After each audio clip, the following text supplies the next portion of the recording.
홈쇼핑에서 옷 파는 영상을 보다 보면 저 옷을 내가 입으면 어떨까 생각해 봅니다. 나오는 모델의 핏과 내 핏이 비슷할 것 같습니다. 그러나 실제와 상상은 참 다릅니다. 막상 입어보면 모델이 입던 그 느낌이 아닙니다.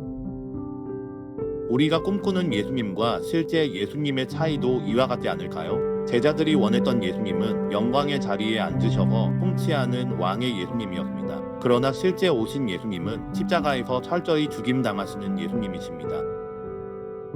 오늘 본문은 오병이어 사건 이후 밤에 예수님이 기도하러 산에 오르십니다. 그때 제자들이 함께 기도하는 길에 동참합니다. 예수님은 그들이 기특하고 비했습니다. 그들은 예수님의 마음을 헤아리고 하나님의 뜻에 귀를 기울일 줄 아는 사람이라 여겼습니다. 예수님이 물으십니다. 사람들이 나를 누구라 하더냐? 베드로는 세례 요한, 엘리야 혹은 어느 선지자 중 하나랍니다. 라고 말합니다. 예수님은 다시 베드로에게 묻습니다. 그러면 너희는 나를 누구라 하느냐? 세상 사람들이 나에 대해 이러쿵저러쿵 한다. 그러나 그건 나와 아무 상관없다. 너희는 나를 누구라 믿느냐? 라고 오늘 우리 모두에게 물으십니다. 여러분에게 예수님은 어떤 분이십니까? 사람들은 예수님에 대해 만나면 좋은 분, 은혜를 베풀고 능력이 많은 분이라고 치켜세우는 사람도 있습니다. 반대로 만나고 싶지도 않은 분, 예수쟁이들의 모습만 봐도 예수라는 사람이 뻔하다고 말합니다. 우리는 정직한 질문을 스스로에게 해야 합니다. 첫째, 예수님은 여러분에게 누구십니까? 우리는 이 질문에 대해 답할 수 있어야 합니다. 많은 이들이 내가 속한 교회가 내 신앙이라 여깁니다. 나는 큰 교회 다닌다. 나는 부흥하는 교회 다닌다. 나는 인기 많은 교회 다닌다. 그러면 그 모습이 내 신앙이고 내 믿음의 증거라고 말합니다. 교회 명성이 내 신앙이라 착각하는 분들에게 저는 꼭 말합니다. 너는 교회가 그렇게 될 때까지 헌금이나 해봤어? 아무것도 한 게 없으면서 다 이루어진 성과를 누리면서 그게 마치 내 신앙인 것 마냥 할 때가 너무 많습니다. 예수님은 사람들의 의견이 궁금하지 않습니다. 대신 너는 나를 누구라 하냐? 라고 물으십니다. 20절입니다. 예수께서 이르시되 너희는 나를 누구라 하느냐? 베드로가 대답하여 이르되 하나님의 그리스도시니이다 하니. 우리가 가진 배경 말고 주님은 너에게 나는 누구냐를 물으십니다. 베드로는 하나님의 아들 예수 그리스도이십니다 라고 말합니다. 대단한 고백입니다. 그런데 그 대답은 반드시 행동을 요구합니다. 23, 24절입니다. 또 무리에게 이르시되 아무든지 나를 따라오려거든 자기를 부인하고 날마다 제 십자가를 지고 나를 따를 것이니라. 누구든지 제 목숨을 구원하고자 하면 잃을 것이요 누구든지 나를 위하여 제 목숨을 잃으면 구원하리라.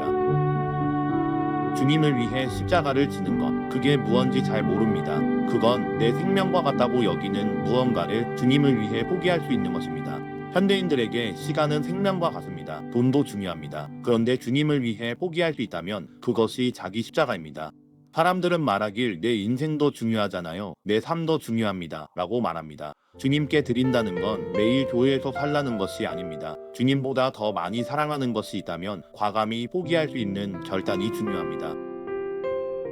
둘째, 기도는 십자가를 짊어질 용기를 더해줍니다.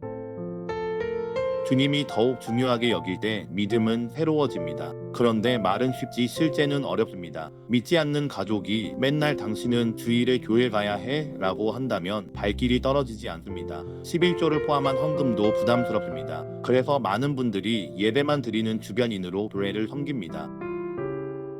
주님의 십자가를 함께 짊어질 때 언제나 주님은 우리에게 기도를 시키십니다. 예수님도 십자가를 지시기 전 산에 올라가 기도하셨습니다. 예수님께서 기도하실 때 육모가 변했고 광채가 났습니다. 성령님이 임재하신 겁니다. 또한 모세와 엘리야가 천국에서 내려왔습니다. 하늘문이 열렸다는 뜻입니다.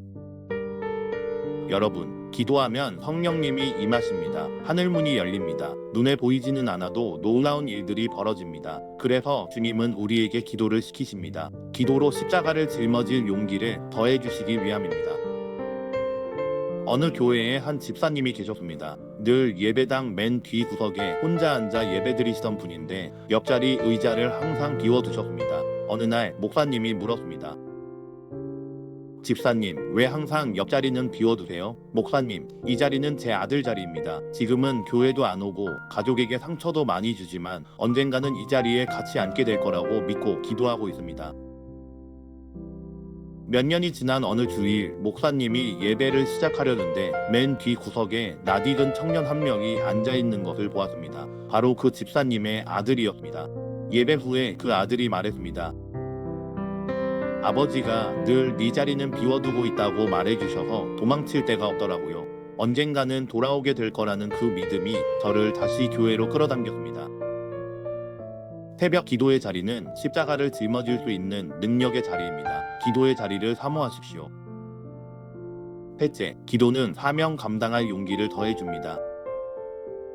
하늘문이 열리고 모세와 엘리야가 내려오는 놀라운 광경을 목격했지만 제자들은 깊이 졸고 있습니다. 게다가 예수님, 여기 너무 좋은데 여기서 초막셋을 짓고 살죠 라고 말합니다. 하나는 예수님, 나머지 둘은 모세와 엘리야 것입니다. 그럼 본인 것도 있어야 하지만 본인 것은 없습니다. 본인들도 무슨 말인지 모르고 내뱉습니다. 예수님은 십자가를 지기 위해 산에서 내려와야 하는데 제자들은 거기가 좋다고 합니다.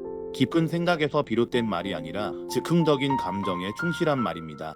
주님을 향한 신앙은 우리의 행복을 위해 있지 않고 사명 감당하며 하나님의 나라가 되기 위해 존재합니다. 하지만 누구나 내가 편하고 행복하길 원하죠. 그래서 주님은 기도를 시키십니다. 기도는 사명 감당할 용기를 더해주기 때문입니다.